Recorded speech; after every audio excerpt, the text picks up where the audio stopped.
What's up, everyone? Welcome into the All-22 NFL Show, the official channel of the All-22 Fantasy Football platform.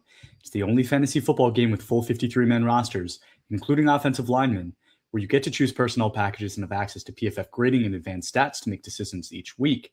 To learn more and sign up, go to all-22.com. Ray, it's been a couple weeks now since the NFL draft. We were in pretty deep, you and I, doing our film reviews, then, pick pool, making sure that those contests ran the way we wanted to. We're finally able to take a little bit of a breath and start to reflect and look back and say, what do we actually think of these draft classes, right? Because when you're playing all 22, you are the GM. So it's fun because you get to now go judge other GMs, right? The point of all 22 is, can you do it better than your team's GM, right? I think a lot of Giants, Jets fans were in New York. Those guys think they could do it better than their GMs. Let's have a conversation about that today. But first, as always, Ray, how are you doing, buddy? Oh, yes.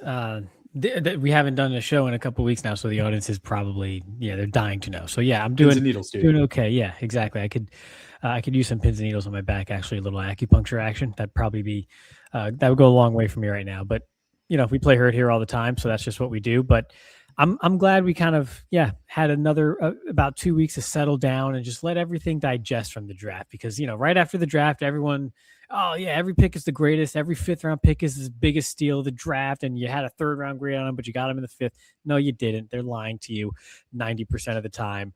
So we let it all kind of settle in. Some of you do, some fantasy drafts already and all that other crazy stuff. And that's great. But we let it digest, and now we can kind of take a little bit of a bird's eye view to see, okay, what really were some great picks? What were some good value picks? And some not so good ones. I think it's a good time to just take a deep breath and then really take a fresh look at this thing. Yeah, and it's funny, Ray, because coming out of it, right, I think one of the biggest things I'm noticing when I'm reviewing these draft classes, when I start to do these fantasy drafts, is I don't think it was as deep of a class as we thought, right? We knew that it was not top heavy, right? We knew that the top was weak, but I don't think it was as deep as maybe people were selling us that it was.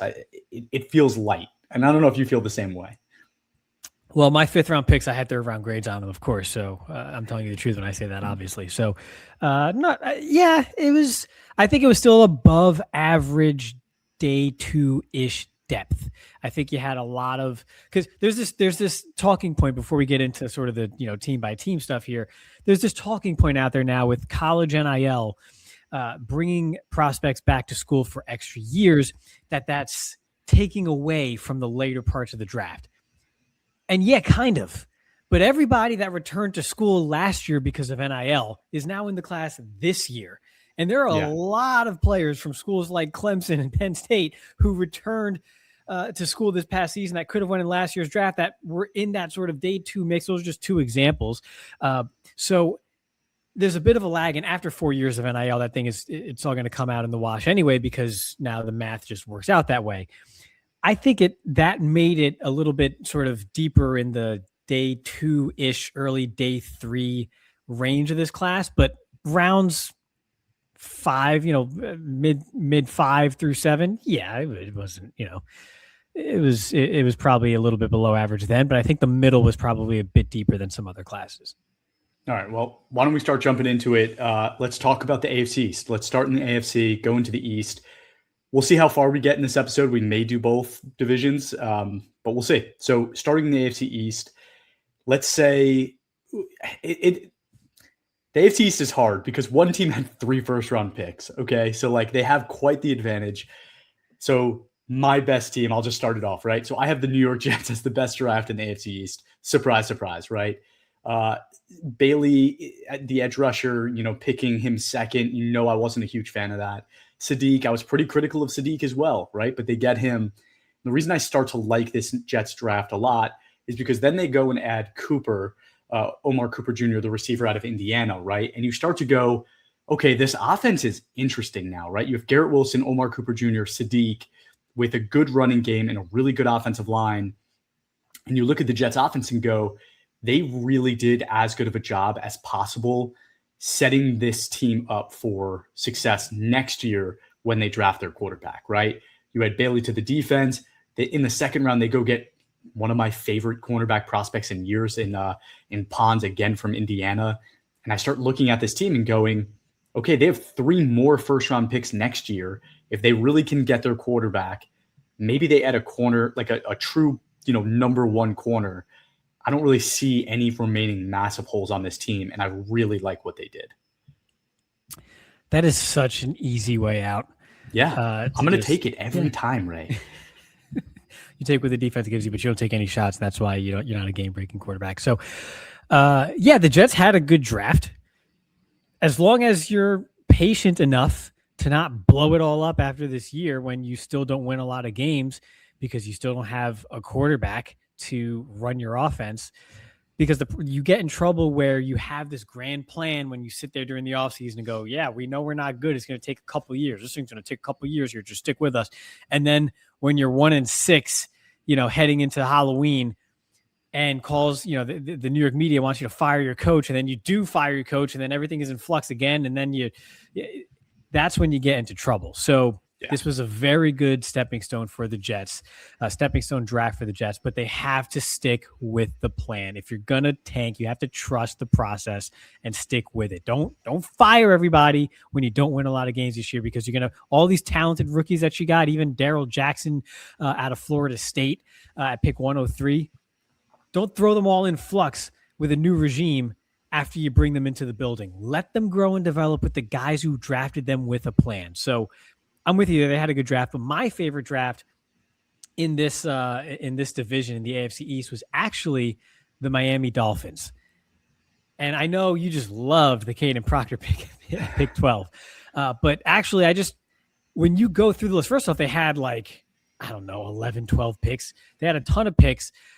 Regardless of what you think with the Caden Proctor pick there, I would rather keep him outside at tackle. Honestly, I really don't love the whole move him to guard thing. Just that high, that height, leave him on the outside and just let power and surface area be his superpower. He's not going to be, the most fleet of foot. He's not going to be Paris Johnson out there. That's fine. I love the Chris Johnson pick at pick 27. I think that was really good. They get Jacob Rodriguez in the 40s, which is where we said this is probably where he should go, give or take. So you get a nice linebacker there as well. Caleb Douglas, okay, fine. Chris Bell at pick 94. That's it right there. That's your number one receiver in 2027. Please don't rush him back. For what? To win your second game of the year? Please just let Chris Bell rest and heal. I even like Kevin Coleman at pick 177 out of Missouri, kind of a slot receiver there. So I think they did a great job, really top to bottom. When you just look at the list, there's it's 7, 8 guys that I really like in this draft class. So I think the Dolphins did a really good job, even though I understand it's a boom or bust type of thing at pick 12. I think beyond that, they did a really nice job with the rest of their picks. So I actually like the way you framed that, right? I don't like the Proctor pick. Moving him to guard, again, you took a guard at pick 11 or 12. To me, that's not great process, especially when you're talking about a guy that didn't play guard in college, right? You're moving him to that position. I think there's a really good chance Vega Ioane is a much better guard in the NFL than him, right? Significantly better. So to me, that's a huge reach. I talked about Chris Johnson and how I kind of feel like that was a reach, right? This is a cornerback class that, besides the first guy that went at 8 overall, the other guy was hurt and he ends up falling. And in between, there was a bunch of kind of chaos, right? And you look at a team like the Packers, who got a corner in the second round that I think arguably could end up being just as good. And you talk about the Giants, who got a corner in the second round that could just be as good. So if you reach on both of your first round picks, I'm going to be critical. But the linebacker you talked about, right? I loved him. I loved his film. I think he's going to be a great impact player for them, although he's kind of undersized, right? And then Chris Bell, I couldn't agree with you more, right? We did his film review, and I said to you, I don't think this is a day one guy. And because of the injuries, he definitely falls past that. But this is a guy with the body and shape of a true number one receiver. It's literally perfect for what they need. And I think he's going to be fantastic there, right? Traditional fantasy people, you guys should be going nuts for him. I think he's going to be a huge kind of bonus pick for a team picking sometime in the second round in your fantasy drafts. Let's transition now to the worst. And I'm curious if we both have the worst. And I'm going to start it off. It's the Bills for me, Ray. And I love that they had 10 total picks, right? If you're going to take guys that I don't agree with, at least make sure you have enough picks where at the end of the day, hopefully something comes out of it, right? 10 picks will help you get there. But how many drafts in a row are we going to be talking about the Bills getting sniped out of their receiver of choice? Like the Jets trading up to get Omar Cooper Jr., them missing out on Ladd McConkey a few years ago and trading away from the Xavier Worthy pick. It's just starting to get a little bit like it's an excuse for them. And eventually I want to see Josh Allen with the receiver that they want to pair him with, right? Like it's great they got DJ Moore. I think that's fantastic for them. But if you think Omar Cooper Jr. is that guy for you, you're really going to let a division rival come and take him away from you. It's just bad process for me. TJ Parker in the second, I think that's fine, right? Skylar Bell from UConn in the fourth. I think that's kind of fun. I'm excited to see what he could be again with Josh Allen. You know, any receiver that falls here is going to have a good opportunity. But man, if they really wanted Omar Cooper Jr. and that was their guy, you can't be here 3 years or 4 years in a row getting sniped out of your guy. I get that. But I think they made up for some of this stuff. I like Caleb Elamzor, the linebacker from TCU. They drafted like Ed Oliver light in my boy Zane Durant at pick 181. Okay, just similar type of size, really sort of athletic, twitchy movement, quick winner in both the run and pass game. With that size, obviously, you know, there's some issues there with counter moves and such if he kind of loses initially on the rep, but that's a really good upside pick. I didn't love Igmanosin. I thought the draft was okay for a lot of the reasons you mentioned. I just think they still got good players for the most part.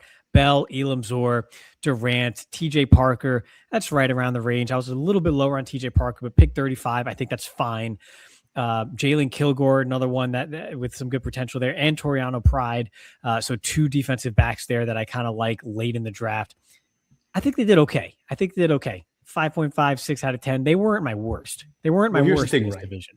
Here's the thing. Before you give us your worst, I think good teams can fall in the habit of saying drafting depth, right? I'm going to draft 10 times. Like you said, there's a few good guys in there that we like.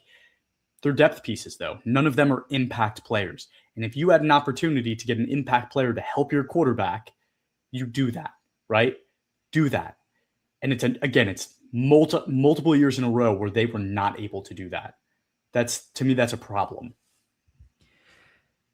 We're going to talk about it. Well, I don't know if we're going to talk about the other team today, but maybe today, maybe in the version 2 of this thing.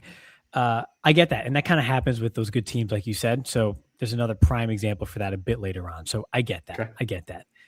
With that said, the team with the worst draft in this division was the New England Patriots. Like, really? Okay, I'm glad you got Caleb Lomu, and it's like it fits the need on paper, but I mean, is he going to go up against like those just cyborgs on the edge there and just really just fix all your problems? I don't really think so. The kind of victim to the fact that they were picking late in the first round, probably a year earlier than they were expected to. So I kind of get that, but yeah, okay, fine. Gabe Yakis at pick 55. Okay, pretty good. That's, yeah, I get it. That's around the range. I think he probably went, some people had him a little bit earlier. I always said, you know, I compared him to kind of deny Dennis Sutton, similar archetype. And I said, why would you draft Yakis here when you could draft Dennis Sutton later on? Your Packers did a good job of that.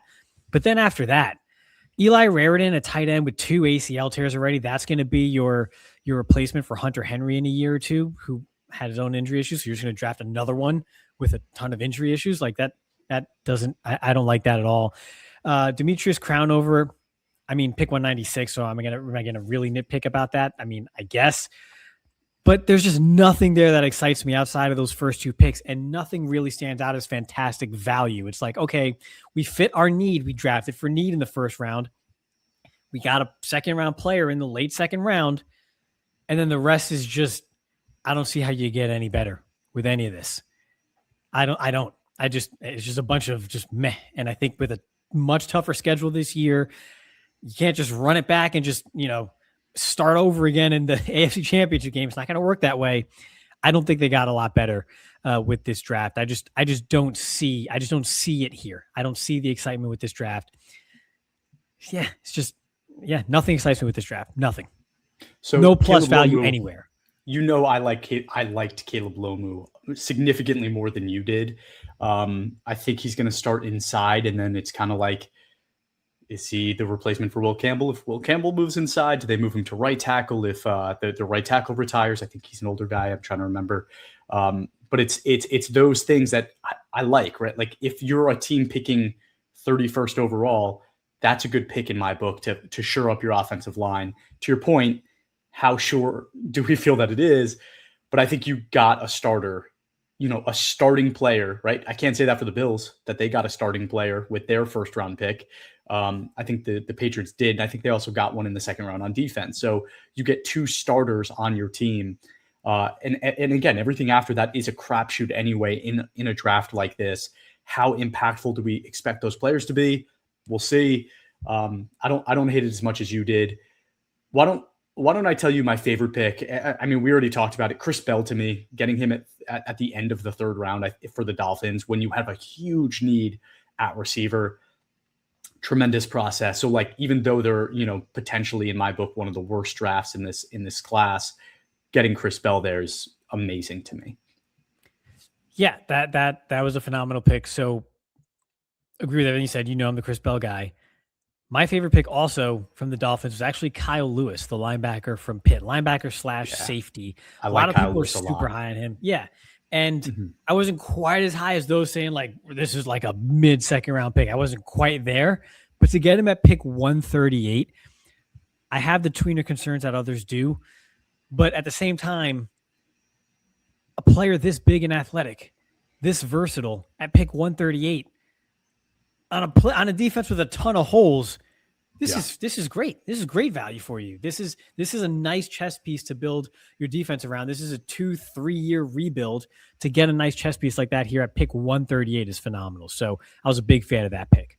It's crazy. It's like a fantasy draft, right? You never win your draft in the first round, but you can lose it. And that's my fear with the Dolphins because they did so well after that first round, in my opinion.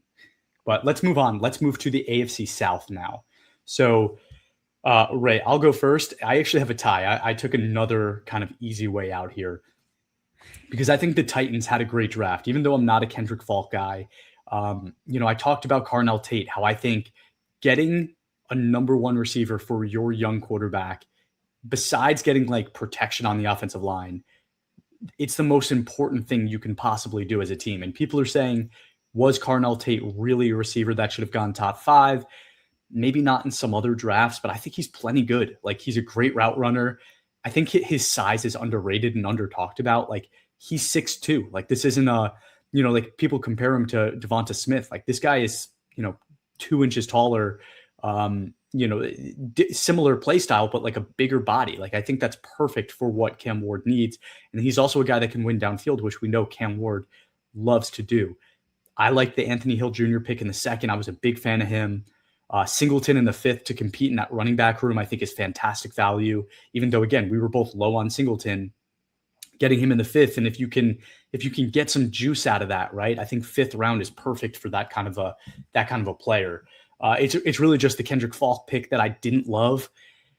The other thing, though, Houston's draft, man, that's why I have it as a tie. Like getting Rutledge at 126, you have an instant impact protector, which you desperately need. Caden McDonald was like top 5 for me in this draft. They get him at the 4th pick in the 2nd round. That's tremendous value. Marlon Klein, tight end from Michigan, I think is a good player. And again, in this offense might actually have a role for himself. And then Kamari Ramsey, the safety in the 5th round, like just an all around good draft. Like I had a really hard time picking between these two because I think they both got about 3 or 4 starters that, a few years from now, we're going to be looking back and saying this is a really good class. Shoot, I like Aiden Fisher too. Pick 243 for the Texans. Just a really, just sort of instinctive linebacker there. I really like that pick. So I think Wade Woodaz. I mean, dude, they had a great draft. Both of them. I have similar thoughts to you. I had a really tough time picking between the two. I ultimately ended up going with the Titans. I think Anthony Hill at pick 60 is probably just the tiebreaker for me. I like Pat Coogan, the center as well, but agree with pretty much your thoughts on both. I think both of these teams did a really good job with their draft class. And that makes it tougher for the team that I have as my worst draft, which I think we're going to get into here. But yeah, Great job. I just gave the slight edge to the Titans there. Anthony Hill, go do your thing. Tell me who you have as the worst. Yeah, the Jacksonville Jaguars. Yeah, I mean, come on, right? It was bad. And I didn't want to do the whole because like I said, we took nearly 2 weeks before we came back here and sort of did a postmortem on how we felt about everyone's draft. And so I heard all the stuff about, well, the Jaguars were against consensus and, consensus doesn't matter and blah, blah. So I wanted to come in here being like, look, guys, the Jaguars draft wasn't that bad. It was fine. It was fine. And then I looked at it and I was like, no, dude, it was not fine. It was not fine. It was bad. It just wasn't. Like, I'm looking and I'm like, okay, where do I see the excitement? Yeah. Okay. Emmanuel Prignon, pick 88. That's really good. Albert Regis, maybe, but not really. It wasn't good. It was not a good draft. I mean, I'll just give my worst pick right now. I mean, Nate Borkercher, the tight end out of Texas A&M at pick 24 in the second round, when Max Clare was there for you, they're the same size, but Claire's the better athlete. I mean, I get it. You probably have a clear plan if you're going to make a move like this and go against the grain. And maybe it's to use Borkercher as a blocker sort of on the move, kind of with those cross formation blocks and things like that. But outside of that, I really don't see it. I didn't want to join the chorus bashing the Jacksonville Jaguars, but I had to. I couldn't not. Yeah, and I mean the other thing you have to think about, right? How good does Travis Hunter now need to be at cornerback for him to have been worth 2 first-round picks, right? So your first-round pick was a guy that you were saying is going to play both sides. After a year, seems like that was a failed experiment, right? We have the injury, which we expected because he was playing both ways. And now he's going to go, they're saying, to the defensive side primarily, which isn't necessarily the value that we're seeing in these NFL drafts, is getting a cornerback that high. If they had used 1 first-round pick to get Travis Hunter as your number 1 corner, and you're using a top 3 pick on that, fine. But to use 2 is where I start to have that problem, right? So I think they lost it before it even began by having that happen last year. Because if you told me that they had Mason Graham and whatever their pick was supposed to be this year, was it the who did they trade with? Was it Cleveland? I don't even remember at this point. Yeah, so Cleveland took Fano? Fano. So if you said that they had Mason Graham and Fano or Travis Hunter, I think it's tough, right? That's a debatable. There's a good debate there, and I think there's better players there besides Fano, and we'll get to that later. But that's what really kills me. They were the worst draft, but they were my favorite pick by far with Emmanuel Prignon in the 3rd round. I think Caden McDaniel and Prignon were the 2 picks that I'm like, those were the best picks of the entire draft. I think they got a legitimate, high-level starting guard in the 3rd round. And I wonder if there's character concerns, which is shocking to me considering he's played on 3 very good teams in his college career. It seems like he's a guy teams wanted in at least the NCAA. So why is it that he fell so far in this draft? It seems a little strange to me. I mean, the guy went to 3 colleges. I always look into that a bit more, but I get it. We all know why he went to Oregon. The Colts, I'm going to shout them out. Okay. I think they had a good draft too, but they had my favorite pick in Max Llewellyn, the edge rusher, at pick 237. He's not the greatest athlete, but he's at the same time a lot more athletic than you think. He's got really good length. He can kind of do that kind of smush rush. Stiff, yeah, sure, but he has a plan. He knows what he's doing. He can kind of do some counter moves. He's tough. He's going to be really productive. Really good complementary edge defender for the Colts there outside of Laiatu Latu. And to get him that late, I really like Llewellyn. I think he's a sneaky good pick. To get him that late is phenomenal. And of course, they drafted CJ Allen. Of course, they drafted AJ Halsey, where I figured you should draft AJ Halsey, so good on them there. Jalen Farmer, really good pick as well at pick 113, the guard out of Kentucky. So I think they did a really good job with those picks. But Max Llewellyn, my favorite in the entire division, the edge rusher out of Iowa for the Colts. Nice. It's funny because Jags and Colts, 2 teams that traded 2 first-round picks for a cornerback, essentially, right? Kind of interesting. And then they got hurt. And then they both got hurt. Yep. Let's go ahead and move to the AFC North, where I mean it's tough, right? I'm going to start with actually like the most overrated in my opinion, or the worst draft, right? Which I already kind of alluded to, which is, to me, it's the Browns, right? This is a team that had multiple first round picks, and I think they came out of it with interesting players. But to me, Fano, again, I had talked about him as being like that end of the first round type guy. Are they going to keep him at tackle? Or are they going to move him inside? I understand this is a team that needs every single position on the offensive line, so fine. But they were the first team to take an offensive lineman in this draft, and I don't even know if he's playing tackle or guard, right? So that's a little bit fishy to me, especially, again, when there was some receivers on the board that could have really helped this team. Then they come back and they get Concepcion, which I had talked about is not a receiver that I really liked all that much, right? Not that I think he's going to be a bad football player. He has some drop issues. I don't know if he's that different than Judy, right? In the way that he plays, like he doesn't offer that different element that maybe you're looking for. Denzel Boston in the second round, though, I think that's a good one, right? Bigger body guy. He does offer something different. But in my opinion, of all the receivers drafted early, they got the two guys that I was probably the lowest on. And I get different skill sets. Like it might work in unison, like them playing together might actually help both of their value. But to me, those are the two players, and Fano, the three players that I would have stayed away from. They did have 10 picks, so I'm sure there's other guys in there that we could talk about as good picks. But to me, just what they did at the top, again, you can lose drafts in the first round. You can't win them, and to me, they lost. I thought they had a really good draft, and I don't like Denzel Boston. So you talk about Casey Concepcion kind of being like Jerry Jeudy, but imagine if like Jerry Jeudy had his head on straight. Probably be a phenomenal receiver. I think that could be Casey Concepcion if he gets kind of the focus drops, taken care of here. Because I do think it's focus as opposed to he, just not being a natural catcher of the football. So I'm pretty high on that and the fit there. I do like the complementary sort of nature of those receivers, even though with you, I wouldn't take Denzel Boston that high, but I get it. They fit nicely together. So, okay, there. McNeil Warren at pick 58, I love. I think the Browns have been missing those kinds of players like McNeil Warren, guys that just have a knack for just making things happen in a positive fashion for your football team. They just haven't had those guys since Baker Mayfield. So it's funny because when we did the film review of McNeil Warren, you were way higher on him than I was. And I remember talking about it and being like, he kind of plays like a basketball player, like don't like some of the things he's doing. But you like him, right? So he's got a knack. He's got a knack for it. He's got a knack for just, a little peanut punch. So I like that. I love, oh man, am I about to give away my favorite pick in the division? Let me look at my notes. Yep. Yeah, I'm going to give it away. Whatever. I love Parker Brailsford, the center out of Alabama. Really athletic. He's undersized. He's small. That could be an issue at times. But you're getting him at pick 146. So obviously you're not getting someone who checks every single box.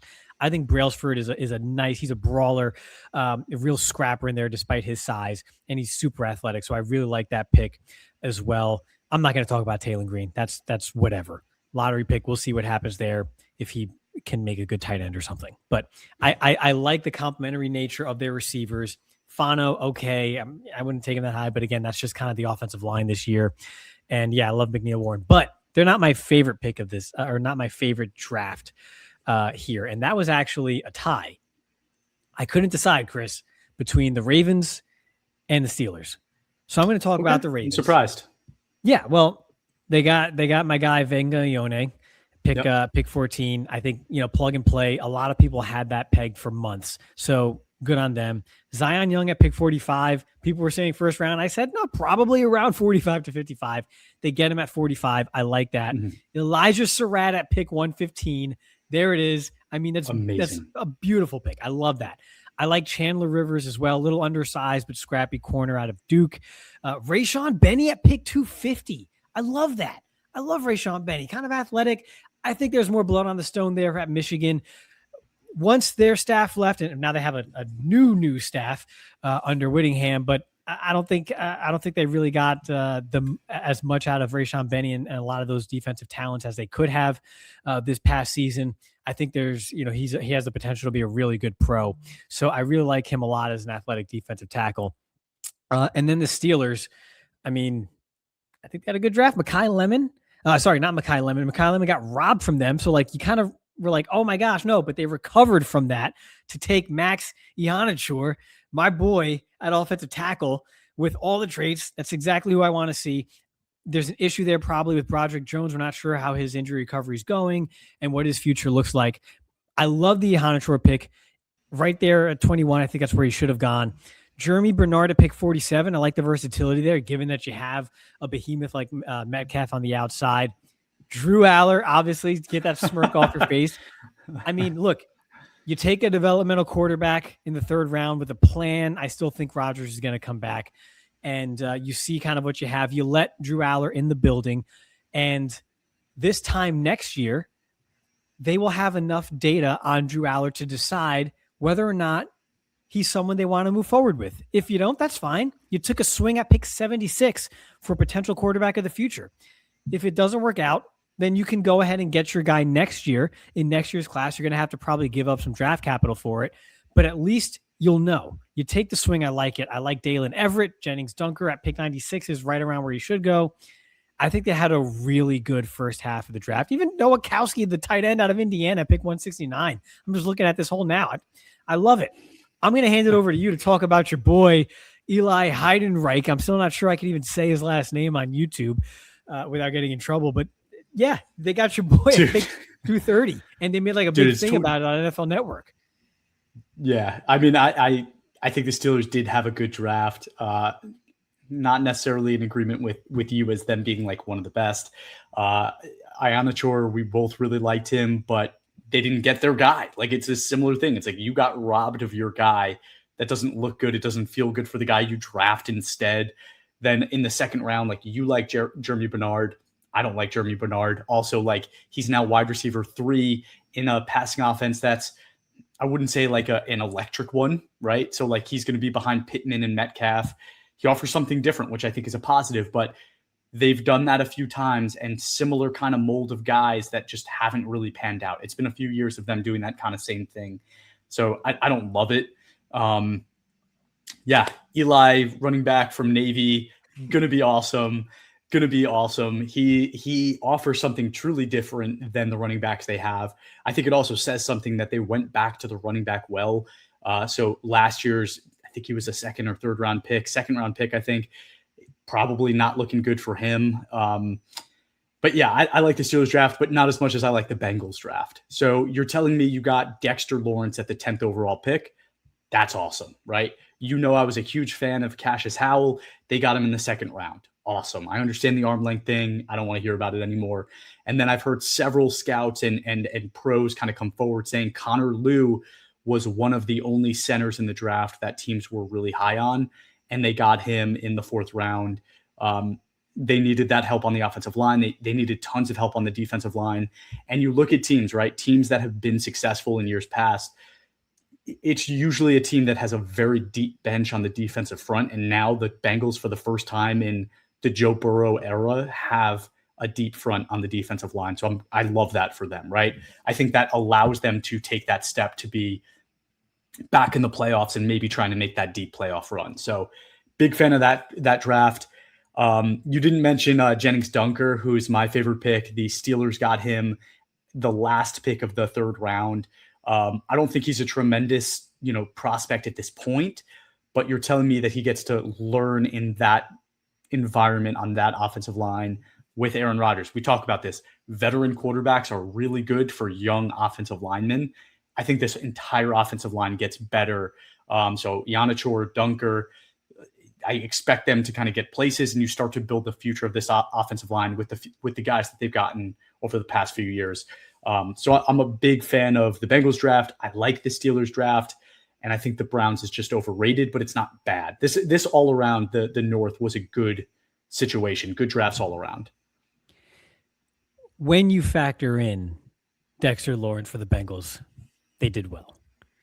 Yeah, but they were still my least favorite in this division. No, come on. And not because they were bad; they were okay. They were removing Dexter Lawrence from the equation. Yeah, but you can't move that. You can't do that. That was their pick. That was their 1st round pick, was Dexter Lawrence. All right, they drafted a 28-year-old prospect. I love that. No. So, but then they drafted. Yeah, then they drafted an edge rusher with 0 percentile arm length. So right there, I don't like it.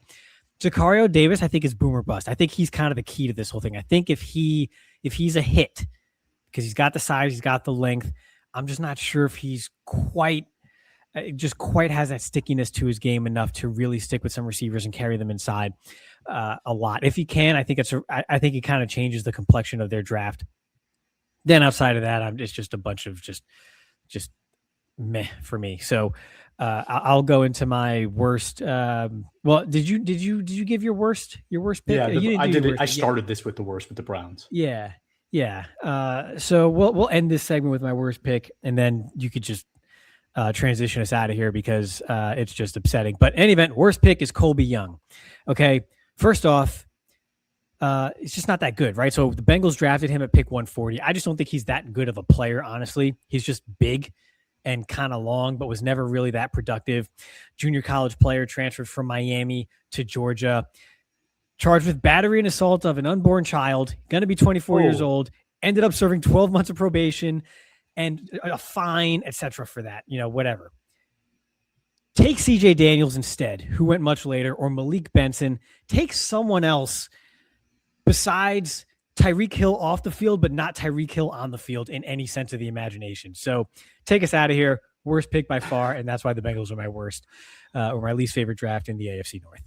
I think that one's totally fair. And I think we're going to wrap it up with the AFC West, and we'll come back and do the NFC just because I hear some kids crying in the background. So let's do the AFC West.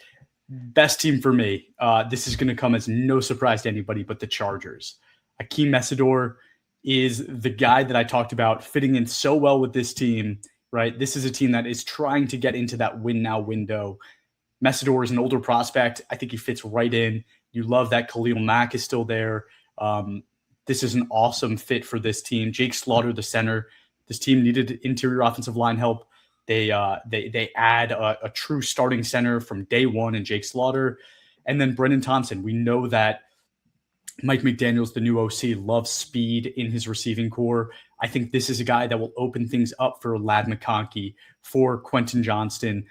This whole offense gets better, not because Brennan Thompson is a phenomenal player, but you don't realize what speed does to the team in general, not necessarily for the individual, right? So I love that pick. Again, not for Brennan Thompson, but because it's going to open up this offense a bit. It gives that offensive line more time as well.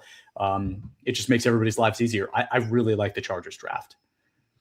Yeah, they had a good draft. I even like Genesis Smith out of Arizona. So I think they had a good draft, but it's still not my favorite, right? Maybe if they drafted a college-aged human being at 22, it might have been.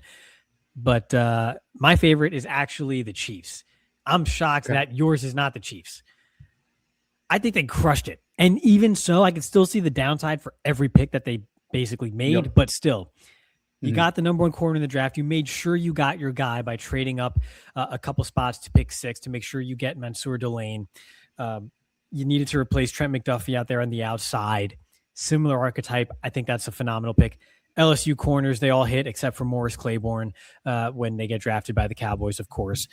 So Mansour Delane, great pick there. Peter Woods at 29. Good spot for him. Good spot for him. When he was getting mocked to top 10, first half of the first round, we were both kind of like, I don't know, but there's really not a lot of defensive interior guys here. So maybe to get him at pick 29, I think is really good value there. R. Mason Thomas at 40, I really like as well. Good pass rusher, explosive. I think there's some more blood on that stone. Emmett Johnson, my boy, the running back from Nebraska. I think it's a phenomenal pick there. They kind of just restocked or sort of redid their running back room this offseason between Kenneth Walker and now Emmett Johnson. Get some support on the ground. And then Garrett Nussmeier. Like, I've got pick 249. Regardless of whatever's wrong with him, to have that guy, even if he ends up just being a backup, which, I mean, you would hope he just is only a backup in Kansas City, that's a phenomenal backup to have. Coach's son, veteran type, smart quarterback out of LSU. It's a pro's pro. That's the perfect type of backup quarterback, which they've been missing, in recent years. So I really like the fit for Kansas City's draft. I think they made sure they got their guys, and even late, they got some good value. So I'm a big fan of the Chiefs pick, or Chiefs class in general. Yeah, and I don't think you're wrong. I don't think they had the best draft, but I don't think it was a bad draft by any means. Again, getting the corner that can step in and try to replace Trent McDuffie, who they shipped away, is good, right? It's a huge need on a Super Bowl team, that you need to get filled, and they did it, right? So, I think that's good. I don't love the defensive interior that they took, right? R. Mason Thomas, I liked him, but what role does he play on this defense, right? Are you just putting bodies out there? Is he a rotational piece for them? Because I look at the offensive side of the ball and I go, Patrick Mahomes got injured. He needs help on that offensive line. He also doesn't really have receiving weapons that he can trust. It seems like that would have been the way to go for me with those second 2 picks. It just seems a little weird because the Chiefs are never going to be in a position again where they have all of this ammo to go draft all of this talent. And now I'm just sitting here going, yeah, they reinforced the defense and did a really good job of that. But the offensive side of the ball, they're basically just saying it's all on Patrick. Josh Simmons is going to fix whatever was wrong with him last year. And, hope so. Rice going to stay out of trouble. He's done. He's done getting in trouble. Yeah. He's done a great job of that so far. Yeah. So it's going to be fine. And Travis Kelce's just as young and spry as he's ever been. Yeah. So he's just going to keep playing. I get it. I get that concern too, but if you draft good players, I'm not going to be mad at you. And I think they drafted good players. Fair. Totally fair. Curious how you're going to feel about my pick for the worst. Okay. So I talked about the Bengals being the best of the AFC North with the Dexter Lawrence trade, right, as their first round pick. But I actually don't really love the Broncos' kind of use of their draft capital. Oh, real quick, going back to the Chiefs before we move forward, because I didn't talk about Emmett Johnson. We talked about him needing a good landing spot because I was like, Nyheim Hines, got kind of ruined in the NFL. Dude, going to the Chiefs is amazing for him. I am so excited to see what he can be in that offense. And I actually think he has a role. I think there will be a good role for him in that offense. So I'm very excited. Going back to my worst with it being the Broncos. So they used a first and second round pick to bring in Jalen Waddle. Now, my question to you is Jalen Waddle a true number 1 receiver? You know what? I'm going to say yes, even though he's not my type of number 1 receiver. Okay. And that's just my priors, man. I thought he was so good coming into the league, and he was good for the Dolphins. He's a very good receiver. I think, if he had a bit more of a target share there, whether it was because of Tyreek Hill being there or Tua being hurt just enough to kind of never feel like they all got in a rhythm, I think he'd be talked about more with those top names, and not just in Jefferson or CeeDee Lamb, but that very next tier. I think he would be in that slot. So I do think he's, while not conventional, I think he is a true number 1 receiver. Interesting. Okay. And that's your prerogative. I also look and say AJ Brown is available, and AJ Brown to me is a true number 1 receiver, right? And I think he's going to go for less than what the Broncos paid. Will they have to give a pick in a better draft class? Potentially, right? Because they had to wait till after the draft. But AJ Brown's available. Why go and get Waddle when AJ Brown's available? He's not available anymore. He's taken. That's the paper's on the fax machine. They just have to wait. Sure, but do you think they're I don't even think they're going to have had to trade a first round pick for AJ Brown, right? I hope not. It might be a couple seconds. That's all. It seems like they paid a lot for Jalen Waddle when there was a better receiver on the market that you might have even been able to get for less. And then I go and look and say, okay, you don't have a first and second round pick now, and you use third round picks on a third running back and a backup tight end. And I'm not saying those players aren't good, because I do think Jonah Coleman's a really good player. The tight end they got, Jolly, I think he's going to offer something different. I think he's a good weapon. How impactful is that going to be on this team, right? When, not that they have a lot of holes, because I don't think they have a lot of holes, but there's more valuable positions where you could add depth to than a third running back and a backup tight end. I also had the Broncos as my worst draft class in the division. And yeah, it's for the reasons you mentioned. I just don't see the impact outside of, obviously they're getting Jalen Waddle, so you want to factor that in. Okay. But outside of that, I don't see the impact. Anya Deem from A&M. Okay, sure. Justin Jolly, I like. Now look, I really like the Red Murdoch pick at 257. That's a 5th round player to me. And you got him. I think he's Mr. Irrelevant or just before Mr. Irrelevant. I feel like they add like 1 or 2 picks a year in this damn class in this draft. But Red Murdoch, the linebacker, I really like, but that's it. Yeah. Miles Scott's okay. I think it's a lot of okay, but I don't see the impact. It doesn't, I don't think you gain any ground against anybody with this class. I'm in agreement. So I actually forgot to do my favorite pick for this one. So I want you to do both your favorite and least favorite. All right. Good podcasting, right? Yeah, that's fantastic. So my best pick was Emmett Johnson. I think the role is fantastic. And I think we talked about it quite a bit already, but the other thing to note, yes, I think the Chiefs are going to focus more on the ground game a little bit here moving forward because Mahomes is in his 30s now or turning 30, 31, whatever it is. And you don't want to put so much on his shoulders, even though he's obviously incredibly capable still and still among the best in the league, if not the best when he's on his game. But Kenneth Walker, he hasn't been the just cleanest beacon of health his entire career. I think a lot of people forget that just because of the playoffs that he had.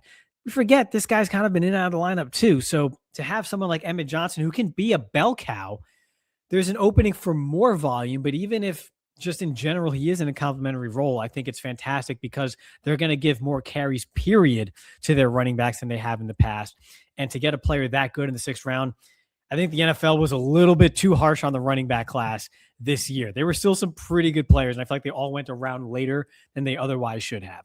So good on them for that pick. There. As bad of a class as it was, they were brutal to them. It was almost like not fair. It was mean. My worst pick was Jonah Coleman. Again, not because he's a bad player. We're sticking with the running back theme here, but what's the impact? You have RJ Harvey. Okay, you got in your mind a better RJ Harvey? Okay. You have 2 RJ Harveys now, one a little bit better than the other one.